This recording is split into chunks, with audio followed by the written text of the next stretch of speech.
यार ये इतने एक्सीडेंट हो रहे हैं, क्या वजह है?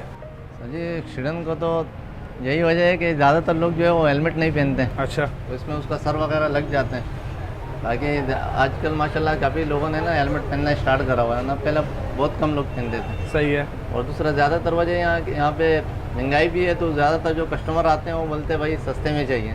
तो सस्ता हेलमेट यार, महंगाई है ना यार, बंदे नहीं खरीद पाते। ये तो है। अब जो अच्छे वाले हेलमेट होते हैं ब्रांडेड होते हैं तो क्वालिटी वाइज सेफ होते हैं, लेकिन थोड़ा से महंगे होते हैं। यहाँ पे बंदों का ज़्यादातर रेंज नहीं होता है लोगों का। हाँ यार ये बात है। और हमें मुझे लगता है कि जान से कीमती कोई चीज़ नहीं है, तो हमें हेलमेट लेते हुए जो चीज़ आपकी सेफ्टी के लिए, उसके लिए थोड़ा सा पैसा खर्च करना मैं समझता हूँ ज़रूरी है।